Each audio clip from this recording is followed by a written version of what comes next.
Welcome back on this PWBA Monday to the Beef and Barnzy Show. Glad to be here again. I am Barnzy with 19 titles, but we'll get to the brains and the obviously the looks of the program with multiple PBA titles and internet personality distinctions. Beef Stew. Hey Chris, look, I wanted to just give a shout out. We're going to do a zoom in. We've got our new polos with the road grip, and I've got my Beef and Barnzy logo ready to go there. Cool wick. Got them pimping. But yeah, no, Chris, you're definitely not lying there about our next guest. No, for sure not, and we'll get to it. Without further ado, she's been a PWBA Rookie of the Year. She has a PWBA title as well as a runner-up in the most difficult tournament to win, the U.S. Open. She undoubtedly has the biggest strike ball on the PWBA Tour. She's a rising and shining star, the Polish princess, Daria Pajak. What a nice introduction. I think I should have saved it so I can replay it to myself every morning. Thank you, guys. Thanks, guys, for having me on the show. It's really cool to be a part of this big project that you're doing. Really cool. Thanks. Hey, Daria, if you want to get our viewership up, just we've got our custom URL on YouTube now. You can just pop over there every morning. All right, fine. I actually just have shared your YouTube link on my story, so I'm hoping that you guys are gonna get some traffic coming. Yeah, me too. Yeah.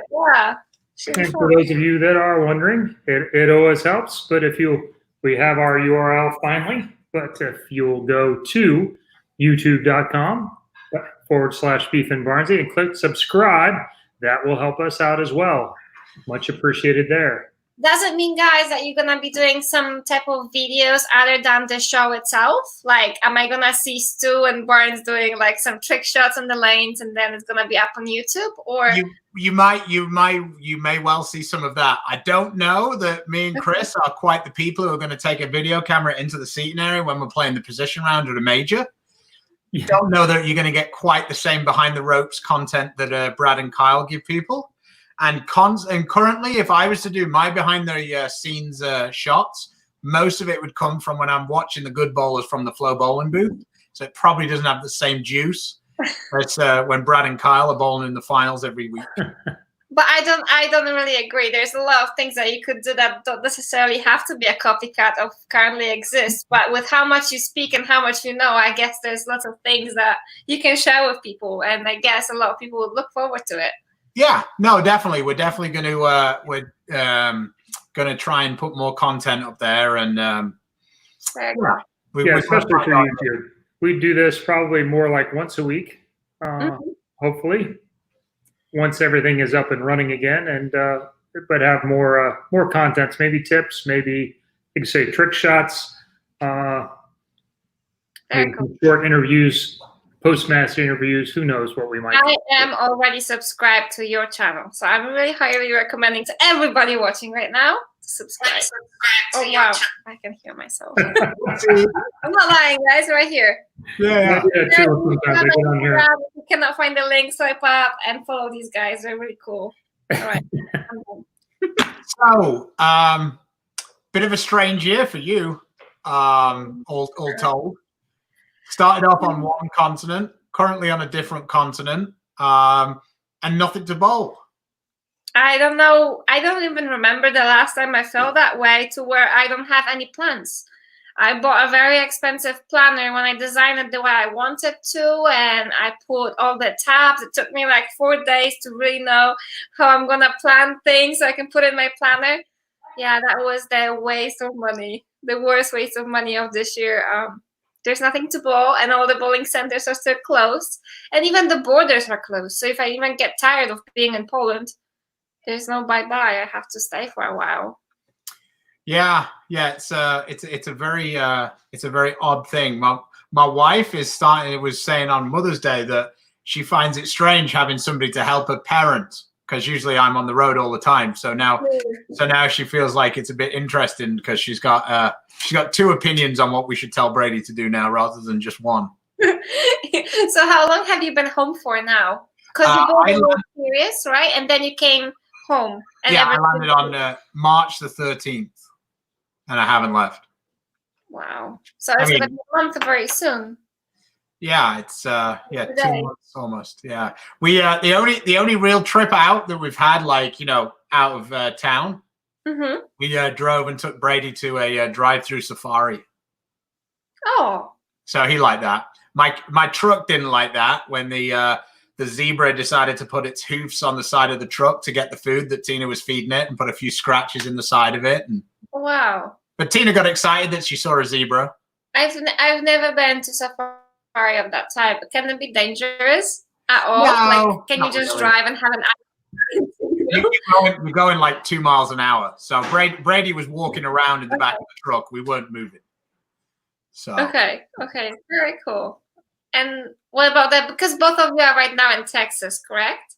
Yeah, I'm in North Austin, and Chris is over in is Fort Worth the best? Is that the biggest near town for you, Chris? Dallas is, about equidistance, but I'm just north of the airport there, right in between the two of them. So. What about the bowling centers in your area? You say what? What about the bowling centers? Are they all closed? Till the 18th, possibly. Although in the last update, they were not listed as one of the things that was going to be open. So tomorrow's the big day in Texas. I've been talking with a couple of the proprietors, and tomorrow is when we need to see things good happen. The governor speaks on Tuesdays, and I guess they've got a Texas Reopen committee and everything talking to him about bowling centers. So hopefully, fingers crossed, yeah, everything that we need to happen will happen, and then we can get back on the lanes at least. Just awesome, right? So we've got some signs here. Tina is the expert of the sign on my page. So I've got 99 problems, but an accent ain't one, is what she went with. I thought that was pretty genius. And then Chris says, your dad is bigger than everybody else's dad, I believe. He was saying? My dad? Yeah. Yeah. Oh, maybe. Yeah. No, he's not. Your dad. Her dad is bigger than your dad. I think he's trying to keep some of the guys away. He used to do that. Not anymore. I don't think that he had much to say when I was, over the ocean on the other side of the globe. But he used to be, in fact, he used to be a lot bigger. He slimmed down a lot because of the keto diet. So because of the ketogenic diet that he's doing for the past 2 years, I think he lost like 10 kilos. So imagine, he was bigger and he was intimidating me as well. So like when he looked at me, when I said like, Dad, do you think I can stay up until like whatever, 1? And he would look at me, I was like, no, I'm just kidding. I'm just kidding. So it wasn't only intimidation to people that I was coming home with, my friends or my boyfriends, it was myself as well. So you didn't, because Kimberly Pressler was saying that her daughter has her father wrapped around his little finger, Daddy, can we do this? Of course we can. It didn't work like that for you? Not much, no. I didn't work like that with any of my parents. My mom is really not easy to convince either, I'm not sure I believe you. In a way, so unless I was really stubborn, I was just like, it was so much easier to do whatever they wanted. So, yes, speaking of that, for people that don't know, your dad is a health addict and a retired bodybuilder. And so did he, when the boyfriends came around, did he use weapons or did he just give them the biceps? No, it was the handshake. That was the grip of death. Not about the handshake itself, of how strong it felt. Like my dad's hands are very strong, so you can feel it the first moment you touch him. But it's about the look that he was giving, Have her home by he did have some problems with eyes, and he had lots of surgeries, so they're really like popping out, and they're very big. So once he handshakes and looks at you that way, you feel like intimidated. I must say, intimidated. So okay, I have a serious question now. Who's got a more intimidating stare, your father or Dasha Kovalova's mother?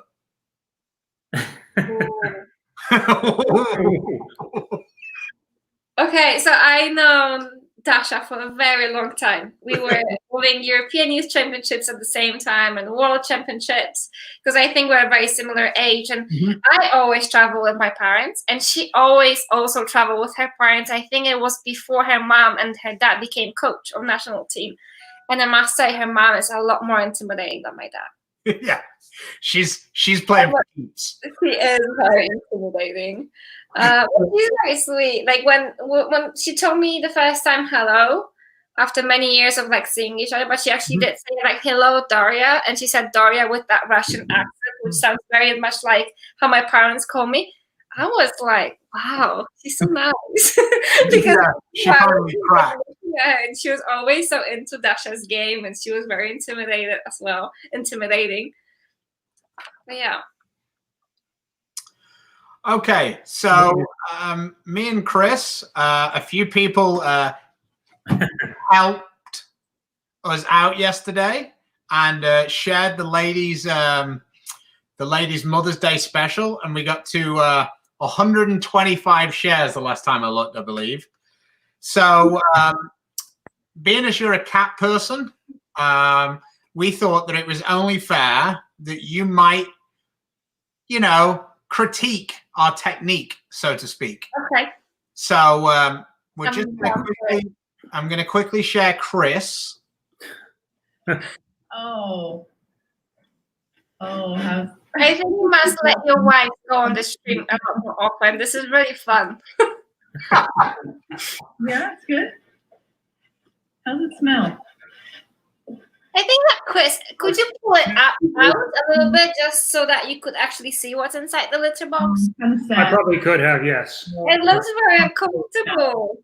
It is, even at my age, I have a little flexibility left. So, yeah, I wish Linda gave you that advice to just like pull it towards you, and then you can see everything clearly. Yeah. Well, when there was 3 cats, there was certainly a lot more, and you're able to see what a multiple cat effort looks like. 1 litter box and 3 cats.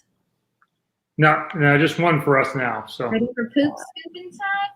I'm going to just quickly. I've got mine coming here. I think I got more of a hard time than Chris did out of this. Here we go. I was sporting the Beef and Barnzy merch. Thinking I like it a little bit longer just for extra. Oof, yeah. It looks like a lot. Yeah. It looks like a lot of scooping. It looks like Tina maybe did not do her last scooping before you had to do yours just to make sure that. Well, I think the thing was Tina became all those people share. Well, okay, I didn't know what to expect from the show. No I share. was gonna speak about and stuff, but I definitely was not ready for the scoop. Entertaining, I must say. Is there any other shows you don't like to do and you want some challenge? Yeah, so well, you know, I think that, you know, Tina kind of took advantage somewhat. There's Tina. She was quite happy by the situation. Yes. Me too. So yeah, Linda, letting you. She's quite happy of your commentary. So I'm going to assume that one of your best moments of your career was when you won your first title. Would that be a fair assumption? No. One of my best ones. But not your best. It was the best. The reason of why it didn't feel so fulfilling as I feel like it should, because it was my first title, it was because I was bowling against Verity, who I've bowled with for 5 years. And we were like rooming together and stuff. So the final didn't feel like I have just beat somebody for a title. And I just felt her pain as well, you know, because we finished the show and then we went together to the bar and we were drinking and just chatting and stuff. And I won, but she lost. So I didn't really feel as excited at that moment yet. I think excitement came the moment when the show was aired, which was weeks later. And I received so much support. And that's when the excitement actually came. Okay, well, we're still gonna show it though. Ooh. So I was so nervous though during that show. did the pair of you look a little awkward here? You're not quite sure what you should do. Yes, I was very awkward because there was so many lights and it was so warm. But yeah, I felt like quite at ease when I started to bowl. When I was bowling against Diandra to get into the final match, that's when I was the most stressed because I felt like I lost a little bit of a ball motion. And I did what I don't usually do. I was just grinding and I was making spares. And I think that just reassured me that if I needed to, I could strike. And if I needed to grind, I could make spares. And I went in the final match doing both, striking a lot the game 1 and sparing a lot game 2. And I was a bit more confident at that point. The fun fact is that the ball I was throwing, the honey badger, my lovely honey badger, was literally an hour before the show. Because as some people might not know, we were qualifying in one bowling center, and then weeks later we were doing the finals and the TV finals in the other bowling center.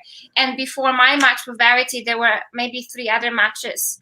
And we were watching how the balls were behaving on different conditions, because of course all the finals were on different bowlings. And we realized that the ball picks up really early, that the surface must be older, and that we needed to drill something very quick that's going to give me some push to the front. Who says you don't like that? So we drew that ball like an hour before I went on the show. So it was a very good call from Stephen Jacobs, the ball rep for 900 Global. So I'm very thankful for that title to him, because maybe if not that ball, I would not be able to win. Well, Steve has to be right sometimes. He helped me out as well. His the guy who gave him all the recommendations. I don't know he's had that moment with him yet. Are you also the type of an analytical player that Chris is, that likes to know the math behind the ideas, the physics, or you're more of a feel player that just needs to be told, just slow it down? Or just like... I'm a feel player, but I'm a very much of a why guy. Like, okay, if somebody's making a guess, it's going to be me. Like I always look at it like this. I'm the one who paid the entry fee. So if somebody's going to take a wild guess, then it's going to be me. So you don't like being like, oh, I think you should bowl change. And then you ask why, and they're like, oh, just try. Just try. Yeah, no, that's never going to happen. We've got past the point now why that's ever an option. Man, I don't know about you saying, oh, well, I wasn't sure. I mean, you're crushing it and you're screaming it out. I mean, yeah, it was very exciting. Like, I don't know, Verity. I don't know. I mean, she's saying it felt awkward. It doesn't look like it's awkward when she's shooting 240. Well, it wasn't awkward during the match. I've also bowled against Diana for the title, and we really had a bad game. My game was like 150 or 160, so I lost and she won. It doesn't feel awkward during the match. During the match, all you want is win, right? You've bowled against your friends, I guess, many, many, many times. It's the moment afterwards, that you are like, oh. See, me and Chris don't have that many friends, so it's a lot harder for us to face a friend. Okay, that must be a good thing on tour then, right? Well, mine retired, so... I do think it's different when you are bowling against your friends than you're bowling against people that you either don't know well or you just don't like, right? Oh, no, it's definitely a strange dynamic. But, there's Diana. Let's have a rematch. Yeah, I just really want to make it on TV, Verity. Let's make it on TV again. And let's just bowl. I just want to be able to actually bowl qualifier. At this point, we don't even know if we're gonna bowl this year. Yeah, it's definitely an odd situation. So, what have you been trying to do to somewhat stay sharp? I mean, I know that Verity herself has been she's been building bowling lanes out of mattresses and 3-ball bags and all sorts of things. So have you been doing any of those crazy things, or have you just been trying to stay in shape? So what I've been trying to do the most is I was just swinging the bowling body pin in front of the mirror just to make sure my angles are fine. I was tossing my ball into the couch, and then after I was doing that, I woke up one day, I went downstairs, and my mom actually built a bowling lane out of the covers that was, I don't know how many feet long, but it must have been like 9 feet long. I was like, Mom, why do you need such a long lane if you're just gonna like try to throw the ball to the ground? And she's like, yeah, I just want to make sure my follow through that is just gonna be so rapid. I'm not gonna be afraid. So I just wanted to build it as long as possible. So for over a week, we did have a bowling lane built out of the covers, but well, my dog got sick, and my dog is very sick, so we had to take everything out of the floor, because if he didn't eat it, then he would pee on it. So no more bowling for me. So I was talking to Chris about this when you were on the Frankie and Sloan show the other day. Mm-hmm. I brought up challenge, right? Yeah, I brought it up in the chat about your video when you're trying to hit the 10 pin. Mm-hmm. And I was telling Chris about it. For the people at home who haven't seen it, let's see if this will actually work. That was a very controversial video. It got so many views and so many bad comments on Facebook and Instagram. So talk us through what you were actually trying to achieve, and then I was working on my like shoulders that I always struggle with. What happens is that my left hand goes to the left too fast, and I'm over rotating, and then my follow through gets really weird. I was just working with some dumbbells and stuff, and JJ was next to me just working on the 7 pin, throwing it straight up, like by the gutter straight up. And I was like, what is this for? And he started to explain me it was a drill just to keep his angles sharp and stuff.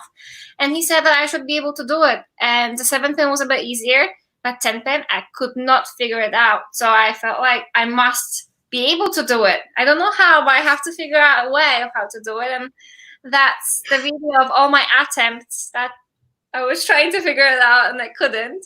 Well, JJ would just jump on the lane, maybe miss once, and then just do 2, 3, 4 in a row. So maybe I was so mad too. I don't think you realize, we practice so much. Like us, we always bowl. We don't really get any feelings as we practice anymore. Like sometimes the practices are just very bland and don't cause any type of high or low emotions. I don't think you can realize of how mad I was. If I could burn Kegel Training Center, I would burn it that day. I would burn it. I would take a flight to Africa and never fucking come back. I was so mad. So that's why I kept going and going and going. And I was like, okay, the video on Facebook. And I'm not sure that was a good idea when you look through the comments and people are like, oh, you should just go back to baking cakes. Or I don't know, what about just some cleaning job? Maybe you should not wear a bowling jersey if you're not a bowler. A lot of comments like that. Oh, I feel like we've gone so far through this video now that we should probably see it to the conclusion. Then no, is there a conclusion coming? No. There is no conclusion. No, there we go. So yeah, I mean, you were talking about the comments. You let us in on a couple of those. Were there some that said that you should go back to hooking it and that you sucked at throwing it straight and things like that? People didn't quite grasp the concept of what you were trying to do? Yeah, because I put this video together on the plane. It was a very quick idea. I was like, okay, I'm just going to do a video. I had no idea I was going to blow up so much. I guess on social media, you never know what's going to go viral, so you should probably put a lot more effort and thought into everything you're posting because it can be taken the wrong way. So I should have put the first video of JJ of how he's doing it, accomplishing it, explaining in the video of what I'm trying to accomplish and show myself trying to do it instead of doing what I did. And then people assumed I was trying to strike. So in hindsight, for what you wanted, though, it couldn't have gone better. Well, yeah, in a way, but I mean, you had all your sponsor logos on and 3 million views of it. Like literally, it couldn't. There was no conclusion into that video, If I knew it was gonna blow up to 3 million views, maybe at the very end I would, I don't know, try to hook it and strike and be like, oh, you could buy this ball, that ball strikes, the other one doesn't. I don't know. Like maybe a lot more. You're worried about vanity now. Like you got what you needed out of it. Move on to the next idea. Okay. Man, if, Well, I'm man, not if I going had to do people the think challenge I'm anymore. stupid for 3 million views, I'd probably do it. Yeah, we've done dumber things for less.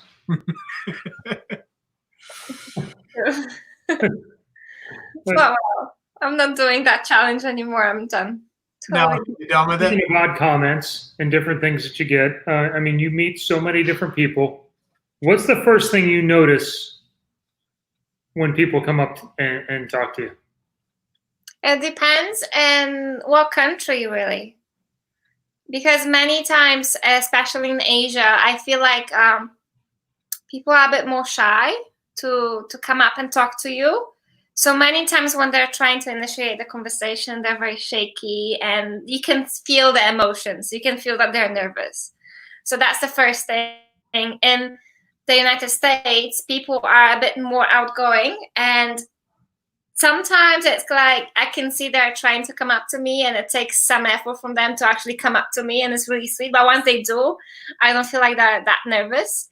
And in Europe, it seems like there's a little bit less people just coming up and taking pictures with you as it happens in the States or Asia. Is there anything that people do that kind of make you feel like they creep you out? Or you go, you know. I don't like when people sometimes come up too close to me. So if we're in the bowling center and there's a lot of people, it's a registration day or something, and then I have a person coming up to me and being very sweet, but then they kind of come up way too close when I feel like their breath on my face. It really creeps me out. And I know sometimes it's not on purpose, or maybe sometimes they are trying to get close to me. That's the only way. But sometimes I think it happens for everybody. People are rude. And I did have moments where I would be in one country and I was just chatting with Diana behind the lanes. And then we felt like somebody pulling us. And that was just one person pulling me for the backpack. So be like, hey, I want an autograph. And I was like, whoa, hold on. Like, why are you pulling me? So that happens, but definitely there's more of those very nice experiences with people.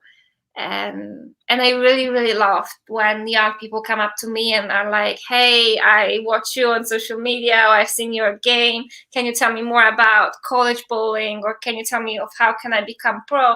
Because for these people, I feel like if I share my experience, they can actually live by what I say, opposed to people that are a lot older than me, a lot more life experience, who ask me how I became pro. They would just know for their own knowledge, and they wouldn't do anything with that because obviously they might not go pro anymore.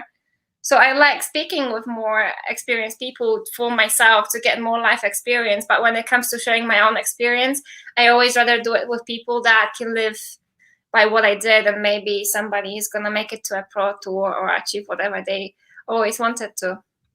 Right. Well, I mean, speaking of college, and you talked about Diana and Verity, the three of you get linked together a lot. And whether it's from Europe, the Weber connection, those kind of things. You know, how much do you guys actually spend together? All three of you, or is it just so you and Verity, or what? We are the roommates on tour, and roommate doesn't, you know it very well, that it doesn't really mean that we are just coming to the room and we are three of us at night. Roommates mean that we go eat together, we rent a car together, that we plan airport drop-offs and all the airport runs together, that we plan our flights together. So once the tour starts, we're very bond. We know each other's schedules, we know each other's calendars, and of course, because we are together so close during that time, we know a lot about our personal lives. We're very good friends, that we were very close. But the time when the tour is over and we're traveling or not traveling anymore within the States together, the touch kind of is loosened up. So I'm not speaking with Diana or Verity right now every day, as if I would when I was on tour. But even if I don't speak with them for weeks, 2-3 weeks, and now Diana messages me and we just gonna talk like we just saw each other yesterday, like nothing changed. So that's what I really love about our friendship. And that's why we started a new project that we're slowly trying to work on it. We call it the Trio, to where we are trying to work together on different things, including some social media exposure, videos for youth, and live videos, just to share our experience. Because I feel like we might get into a lot of youth people that possibly would want to go on tour, and we would like to help with that. And that's great to talk about that. Where can we find that, and how often, that kind of thing? So it's only an Instagram page so far. It's called the Bowling Trio, and it's me, Diana, and Verity. We're the admins of that page. So if you ever DM, it's gonna be either one of us replying. We haven't yet put the project together that we are planning on. We're of course having a lot of plans once we see each other over the tour, but the world has flipped upside down. So it's gonna be some time before we see each other. But it's taking off slowly. We're having lots of ideas, and hopefully this year there's gonna be some clinics maybe done with us. It all depends on the situation with the pandemic and whether we can bowl this year or whether we can go on tour this year. Just too many questions so far. The Bowling Trio on Instagram. I could mess it up. No. So, we're getting the cat, I think. Sorry. I say we've had some people asking for a cat sighting. Oh, my cat is right here next to me. I mean, not really next to me. Yeah, she's asleep. She's doing what cats do. Nothing. Yeah. True. Well, they poop. We know that. Sometimes a lot. The link. Oh man, Adam, you must be. He says he's watched you since he was a kid. I'm sure he's not very old. I'm sure. I was about to say he doesn't look like he's 25 in that picture, Chris. Yeah. That's fair. Hey, Daria, we had Verity and Diana on not so long ago, and in that she talked about the three of you and competition like that, and Diana said that basically she owned you guys, that you guys couldn't beat her. Is that how you see that? Say it again. That she owned us. Yeah, she's by far the better bowler. She beats you guys all the time. Well, it's really nice to let somebody think what they think, right? So why would I argue with her if we're never gonna come up to any type of point? So if she thinks so, go ahead. So your point is that Diana is actually the mentally weakest person in your group, and so that you have to pacify her so that she doesn't lose confidence? I wouldn't say either, but the truth is that so far on TV, I have lost Diana, and I think Verity lost to Diana. So she can have her head big, but usually when you have your head big, when you fall down, it hurts more. So. It gets popped. Yeah. The bigger they are, the harder they fall. So there's always a grain of truth in everything. I think the main thing that she was taken away from it was she said that you and Verity could hook it way more than she could, but it didn't really help you because she just won. Well, but that's true. That's true. You're not supposed to say that. Perspective, okay? Because when I bowled with her for a title, I was hooking it, and she was just grinding the game. She won with 180 over 90, so my hooking didn't help. But the fact that I outscored her by 15 pins on average for 40 games, she wouldn't mention probably. She said that's not how she said it. I might have paraphrased it. That was our takeaway from the way she said it. Yeah. Okay. Yeah. Same as our takeaway is going to be, you have to take care of Diana's confidence, and so you let her believe, what she Actually, there was another question that we asked. You actually came out of this question quite well. So let's see how you see it. Who's the worst when drunk out of the three of you guys? Verity. Yeah, Diana said that it definitely wasn't you, and it took you way longer to get drunk than neither of those two. I mean, yeah, because the thing is that I'm quite outspoken when I'm sober. So when I'm drunk, people know what to expect. I feel like Verity is the worst because he just don't know what to expect. Sometimes it's like this, and I think she has some. How do you call that when you have the other persona when you're drunk? Mm-hmm. Your alter ego, yeah. Alter ego. I think that sometimes Verity has an alter ego, which is fucking hilarious. Okay, it's hilarious, but you never know when it's gonna pop. And for that reason, I said her name, but it really doesn't happen often. So what is Verity's alter ego? I don't know. I think me and Diana are gonna have some work to do to come up with a name. What does she do?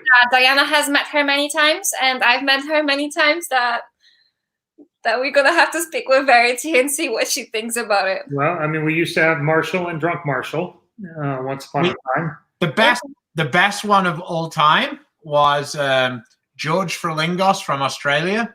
Mm-hmm. His alter ego was John Frelington. John Frelington. And one time Belmo was rooming with him and he forgot his wallet in the room. So he called up to the room and said, "Hey, George." And he goes, "George isn't here. It's only John." Belmo said, "Hey, John, can you tell George to bring my wallet down?" "Sorry, George isn't here. Goodbye." And hung up on him.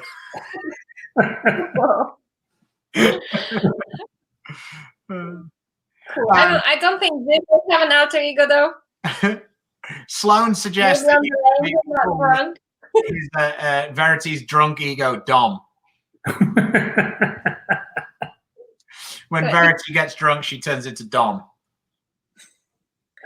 I think, but Dom, is that what she said? I cannot see No. the Sloan is saying that when Verity gets drunk, her alter ego should be Dom Barrett. Oh no. Oh no, it's completely different level. Okay, I feel like Dom sometimes gets very straightforward. Straightforward, yes. And yes, straightforward. That's a nice way of putting it. You know, yeah. I want to say that because sometimes like he's straightforward, aggressive. So if he wants to get an answer from you, and if he doesn't feel like you have fulfilled and satisfied the question, then he's like very aggressive. Like, "You're lying. You tell me the truth." Me and Dom use this rule for life. There are two answers and only two answers to a question: yes or no. Everything else is a complete waste of time. Is it a British thing or just you guys' thing? I feel like it is somewhat of a British thing, but it's very much like either it's a yes or it's a no, or you're wasting my time giving me an answer of maybe, I'm not sure. Like, you always know. Okay, but that's fair, I must say. Yeah. I mean, I'm sure that in your DMs you get a lot of questions that you try to give maybes to. No. I'm actually quite straight up. Can we just not talk about my DMs are very sweet many times. For real. Yeah. I think that like maybe 2 years ago or last year when I was sharing my DMs and I did that series of DM Chronicles. Well, so a lot of people found it really hilarious because I did the same. Like, I was just posting it because I felt like some people were just hilarious and what they were messaging me was hilarious.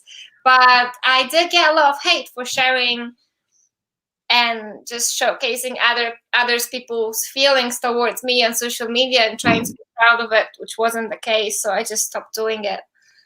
But many times I also did get more DMs because people wanted to make it to my DM Chronicles. So it became more and more hilarious, but it wasn't true anymore. It was made just to make it to my Instagram story. So I stopped doing it.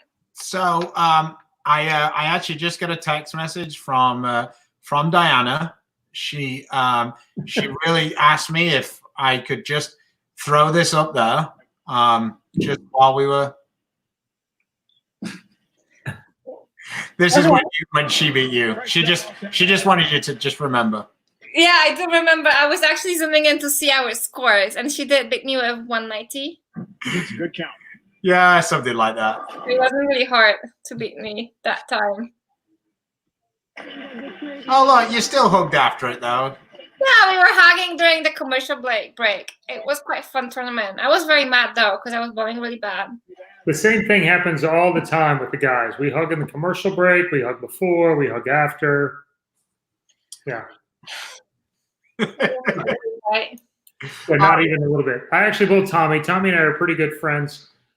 Tommy's on a run where he's in the middle. He's like 5 or 6 titles into his 10 titles in a row, like 10 times on TV, won all 10 thing. He's about his 6th one. He bowls me. He rolls the 2-pin for the 48th time in the streak. And then in the middle of it, turns around, 1 for me, not for him. Because I'm the luckiest guy on TV ever. I have not seen Almost that. exactly how you guys handle your friendships. One for me, none for him. Yeah. Okay, I'm gonna have to take some notes, I guess, with some old shows and see how it's done now. Tommy finds a way to make Billy offends no one. He could find a way to be mad at Billy when bowling on TV. It's just how he does it. He's trying to channel his own Michael Jordan, because Somebody had asked me, I believe it was Giorgio. Giorgio asked me if I had to pick one person that had to strike to save my life, who would I pick, right? And it took me some time to think of a person that would think that is the most clutch of all time. And he said it with no blink of an eye. He just said it like this: Tommy Jones, the most clutch player of all time. Do you think so? I would have said it one time, but then I bowled with it. Sorry? I said I would have thought so at one time, but then every time I'm on his team, it's not really the way it works out. It's actually, he's pretty good. No, I say that. Team USA. Exactly. And Right. World Cup, very strong. Summer Series, PBA, anything like that, pretty much rolls me right under the bus. Okay. Not only does he not roll the 2-pin, but he leaves the 10-pin with it most of the time. Tina's right in this because she wanted that to be the board when Tommy was on. And I wasn't really a big fan of that one. One for me, not for him. Yes. Yeah.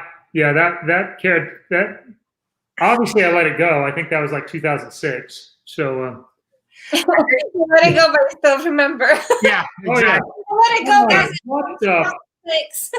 I'd made like 38 shows by then. I had like 4 wins.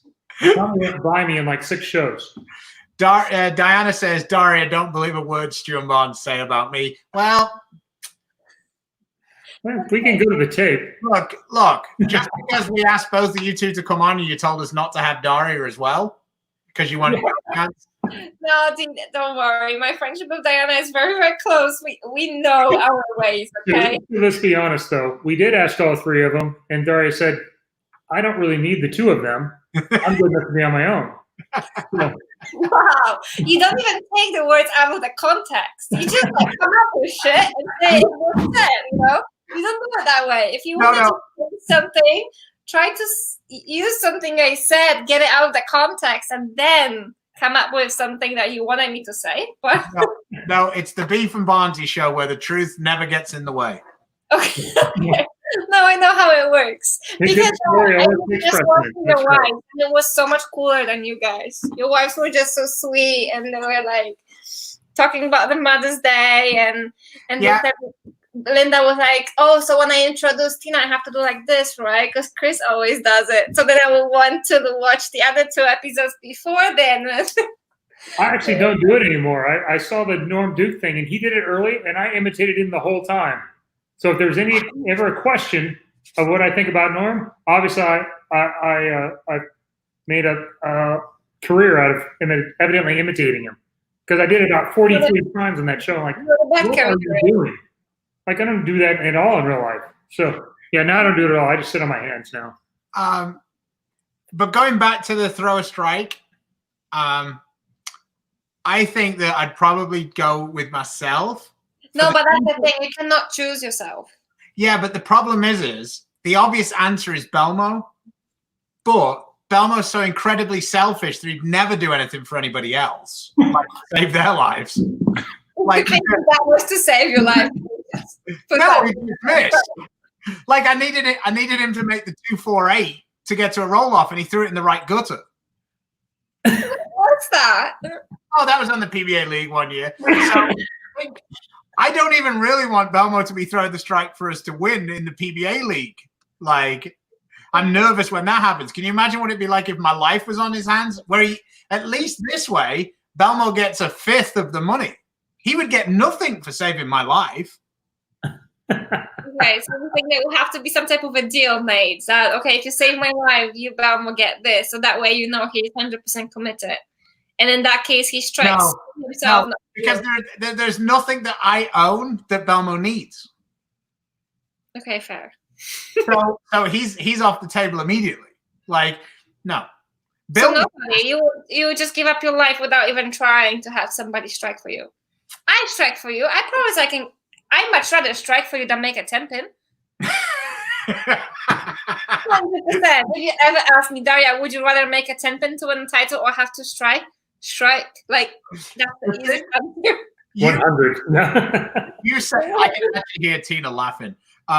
You said that right now, and it made me think at the weekend because Tom Clark put up this thing, and it was, would you want Walter Ray to spare a 10-pin or Steph Curry to throw a free throw? They had to make it to save your life. Now, the obvious answer is Walter Ray because it's almost impossible to make free throws at a higher clip than even like the most average spare shooter. I was thinking more a case of if one person was to save my life, Steph Curry from half court or Sloan at the 10-pin, I might be asking Steph to step up. But I think Sloan gotten so much better, though. He's not a bad spare shooter.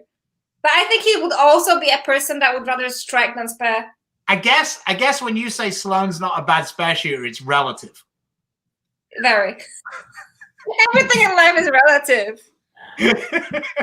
Sloan at the 10-pin or O'Neal at the 3-6-10. Yeah, anybody in the world at the 3-6-10 though. Oh, well, he actually makes a 3-6-10. Honestly, Oh, yeah? He's become quite proficient. I'm just thankful when I leave the 3-6-10 and the 7-pin's not involved. Or a 9-pin? Are you bothered with the 3-6-9-10, or it's quite easy? The thing is a lot of the patterns we play on aren't really that hard.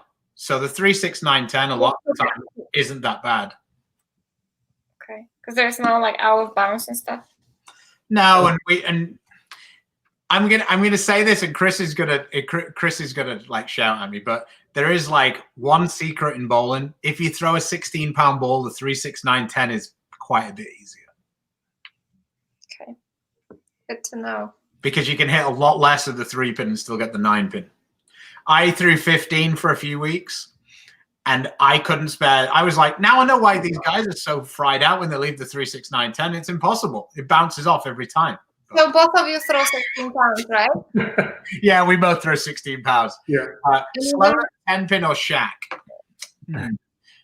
Shaquille O'Neal was one of the worst free throw shooters of all time.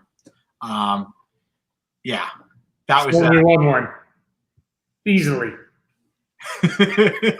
So, good old Sloan. hey guys, do you ever struggle with the weight on the airport? Because when you have 16s, I'm assuming you have Sometimes 4 pounds too many. It gets tricky a little bit. It's actually easier from Europe because it's 26.2 kilos, and so you make the kilos, but it's 52 pounds.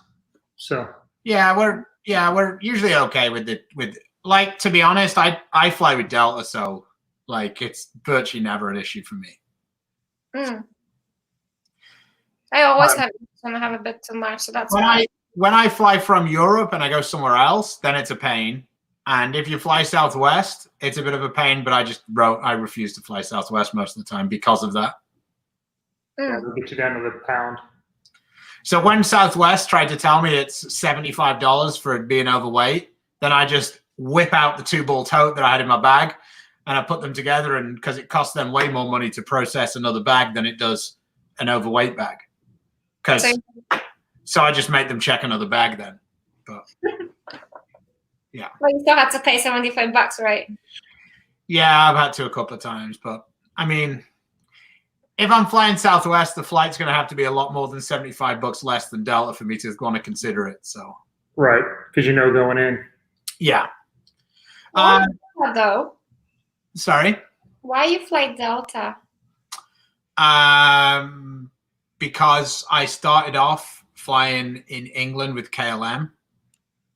Oh, okay. And then Dutch Airlines, right? Is it Dutch? Yeah, KLM, Dutch, and then Air France, and yeah, and then Delta. And then once you're pot committed, and like the planes on Delta are about 100 times better than they are with United and stuff. So because I know Chris flies American Airlines, right? Do you still? Yeah, they're based out of here. It's just yeah.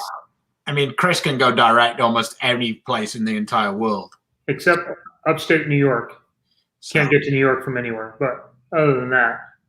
Okay, just a very quick question because I'm curious for myself. Did you guys have, because I'm assuming you have status, right? Did the airline give you status for 2021? Just to extend it because now you cannot fly or no? Mm-hmm. Yeah. Both of them. Okay, cool. I mean, I have 2 million miles on American, so I'm platinum for life anyway. But Cool. well, I didn't switch. That's what you get when you're a Hall of Famer. No, it just means I've been doing it for a minute or two.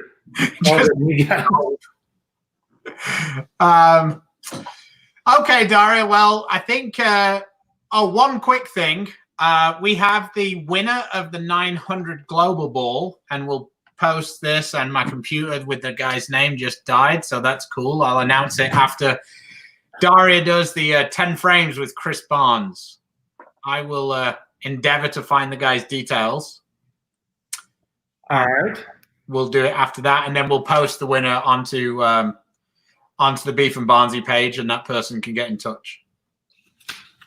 All right. Well, so that's what we'll do. We'll go into 10 frames with the Polish princess. How does that work? Can you walk me through this very quickly? I'm going to ask you 10 questions. You can give the first thing that pops in the top of your head, and it can be very quick and easy.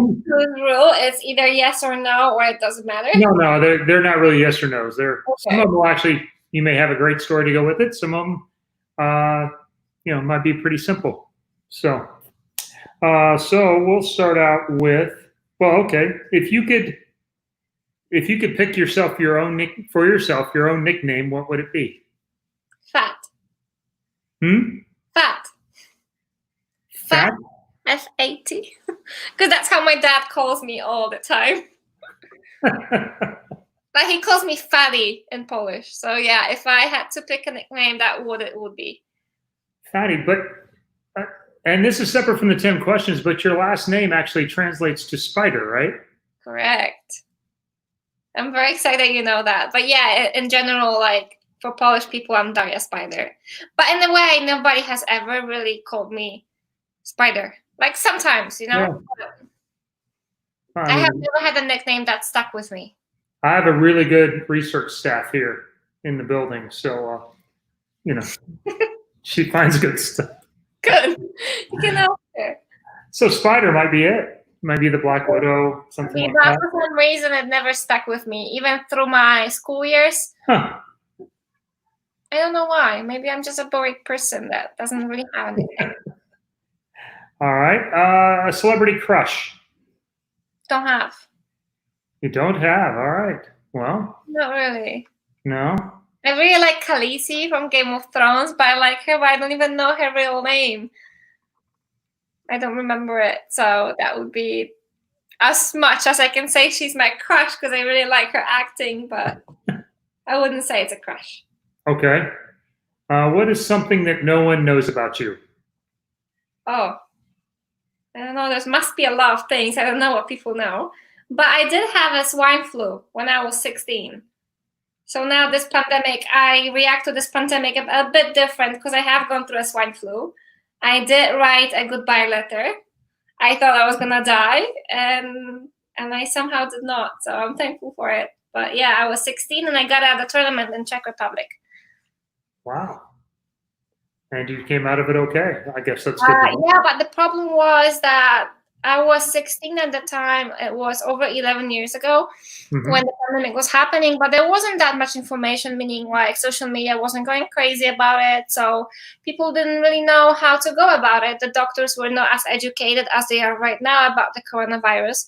So when I went very sick to the doctor, instead of getting medicine for virus, I was getting antibiotics, which is the worst thing that you can give when somebody has a virus, because it's basically like you're opening up all the doors in your body for the virus to get in.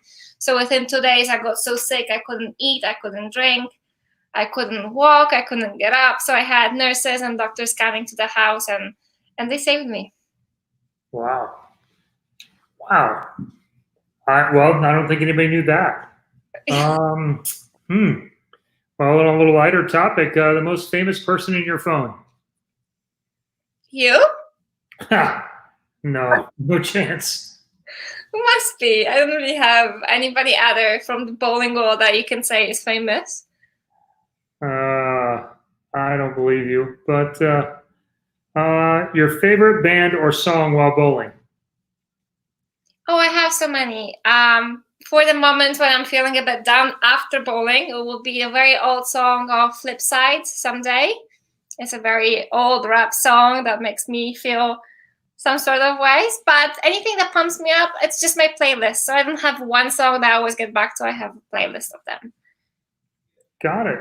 All right. One shot in your career that you'd like to have back?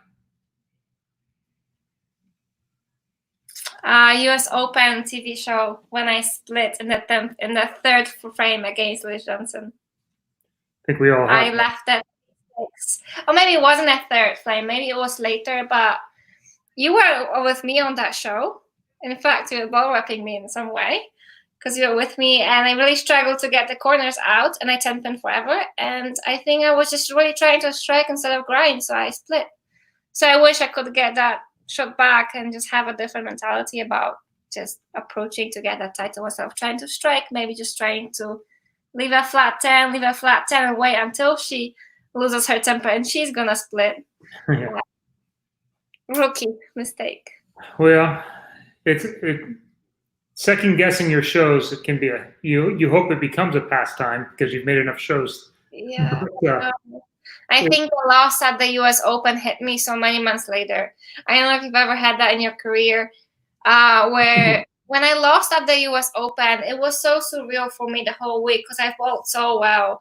And it was so great. So even though I lost, I was like, okay, I was a runner-up. It was great. But then, like, literally months later, I was thinking about this show and I was so mad. It's like, how did I lose it? Why did I lose it? I felt like I gave that away, which is not true. But I felt like I was already so happy and satisfied with where I got to at the US Open that, you know.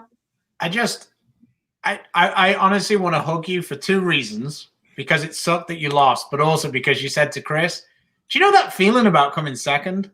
That's awesome. No, I didn't ask him that. That wasn't my question. I said I lose, but then Aren't you it angry? after many weeks. Yeah, but you literally asked the guy who's got the reputation of having the. Yeah, I did get that, but that wasn't my point of my question. No, I know it wasn't, but it was still great. Chris, any opportunity. Again, so I'm glad I made you come back on the show again. Well, she will invite you anyway. So, and evidently Linda can come in with it. So, I'm the only person not required here. Your biggest superstition? None? Is it? No. When you see no, I'm not saying none. I'm saying when you see a nun, the woman in the church. Oh, a nun. Oh wow, no. It's in Poland usually it's a bad sign that something bad is gonna happen. Sorry, don't judge me, but like a lot of people say that in Poland. So when I see the nun, I just throw some money away through my left shoulder, and everything is fine. All right. There you go. Never had to, but none. Never heard that. No? Yeah, we do have a lot of superstitions in Poland, but that's the only one that I really follow. I've actually never been to Poland because when Poland started doing the tournament on the EBT, I'd almost moved. So I've never been. Because I remember Dom was always coming to Wrocław, to Poland, and I was really small when he was bowling, and I don't remember seeing you then. He had hair. Dom had hair then. You were really small and he had hair. Yeah. The only surprise ago. was that he was still getting smashed. I think that he won that tournament 1 year. I think he did, yeah. I could be wrong. Bad habits. All right. Well, before this thing completely goes down the drain, one thing that you've tried that you'll never try again. The cinnamon challenge, when you take the spoon of cinnamon and you have to swallow it. Yeah, never again. Never. And I don't recommend anybody do it because it's just disgusting. in the 10th frame. And since you brought up, I changed this one because you brought up the DM conversation that, a contest that you had, the strangest pickup line that anybody ever used on you. I don't know. I don't memorize them, but there are some that are very like weird. I don't get the jokes, but I don't have one that I can really right now pull up my head and tell you. You try to make them easily forgettable. Yeah, I just don't. I don't try to remember them. I would have thought there might be an awkward one or two that might have happened on a pretty regular basis. Yeah, no. All right. Nowadays, people are really nice to me, and my DMs. I'm not afraid to open the picture that I get from stranger anymore. Okay, well that's progress then. Maybe the algorithm's helping you out with that. It must be. Well, Okay. that was 10 frames with the spider. So Chris, the winner of the 900 global ball, chosen completely at random, was Brian Egger, Eger. Brian, I will send you a message on Facebook. We will also put it up on the Beef and Barnzy show that you won. So be in contact with the page and we'll arrange to have it sent out to you. Congratulations. speaking of gifts, I got a birthday gift a while back because my birthday wasn't that recent, but it did show up today. And so my caring partner here, I'll throw it up. Well, this is a Super Bowl Chiefs with the winning score, an actual NFL football. That's what I received from the BFFs as a birthday present a couple of months ago. Very cool one. I hope you're going to put it somewhere high on the shelf, maybe frame it in something. So I would like to give a shout out to my friend Joe over at Wilson for helping us out with that. They did a fine job of getting it out to Chris. We've had a little bit, it's been a little delayed with the coronavirus and everything, but Kyle Bigelow actually was the one who got me started with these cool piece of memorabilia, the Super Bowl replica balls. And I actually got one. He gave it to me because he did the tour around the factory. It was when the Philadelphia beat the Patriots, and I'm a Patriots fan. So I had it, and I was like, wow, this is kind of cool. But it kind of sucks that my team lost when you got it me. So I got a new one last year when they won against the Chiefs. So when I saw it, I knew that as it had been since basically Chris was in the womb since the Chiefs had last won, I knew he would enjoy it. So it was a very cool gift, and who would have thought you could be so thoughtful? Well, yeah, me and the boys, we got together and we tried to think about what we could get you. It's hard to get the guy who has everything something. Yeah. No, I'm sure it was Martin and Oscar's idea. They are huge football fans. Oh yeah. If it's played with a white ball with black squares in it, X's in it. So yeah. But Daria, thanks a lot for coming on. Is there anybody you'd like to thank or promote your upcoming show? Yeah, thank you guys for having me on the show. I wanted to say thank you to my sponsors, the 900 Global, Turbo, Logo Infusion, and Kegel Training Center for supporting me. And all the best wishes to PBA and PWBA and USBC. I'm hoping everything is going to come along and we're going to be able to be on the lane soon. So let's hope that our organizations are going to be able to start planning for us. Yes. I agree. And definitely all the best, guys, and hello to your wives. They're very, very cool women. We do have to give a shout out to your TikTok account, though. That's what you said that you're pushing at the minute. I didn't even know you knew about my TikTok, and then you surprised me saying that you knew about it. Cool. I'm waiting for you to get one.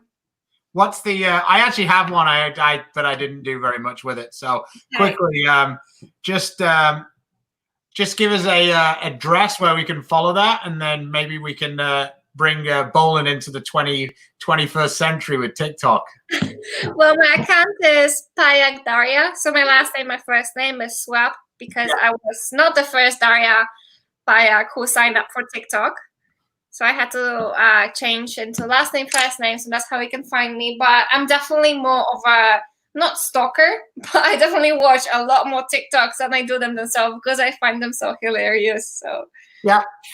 So yeah, just remember us, you know, when you've got 3 billion likes like Charlie. okay. All right. See you, Okay, guys, Daria. thank you so much. All right. Take care. Have a good day. Yep. Well, All right. Daria, that was a very quick hour right there. A lot of laughs, a lot of smiles. Yeah. What have we got coming up on Wednesday then, Chris? Well, we got Frankie and the other Chris. So Chris, yes. Christopher Sloan, your favorite. Conor McGregor and Lucky Charms. There we go. They actually do their own show on a Thursday. I actually watch quite a bit of that. I really enjoy Frankie and Sloan's sense of humor. So hopefully they can bring some of the good stuff, and we can grill Frankie a little bit. Maybe we can convince him to reveal our player cards live on the show on Wednesday, Chris. There we go. Because I don't know if you've seen it, but Frankie's doing he is doing player cards based similarly around what FIFA does with all the ratings and attributes and stuff. So he's been releasing those on his social media. So you should go over and check that out. It's pretty good fun. It is pretty good. I have a feeling that this is an easy way for him to get a shot back at me here. So I can't wait to see what. Yeah. It's all right. I'm sure your card will be much better than mine, so don't worry. I don't know. Yes, this is also the other Chris's real nickname, the Sloan Ranger. The Sloan Ranger. He likes this one much better than LC. So. All right, guys. Well, thanks for tuning in. Thank you. That's right. Stay safe, stay healthy until you get in the Bowling Center. Here we go. God bless.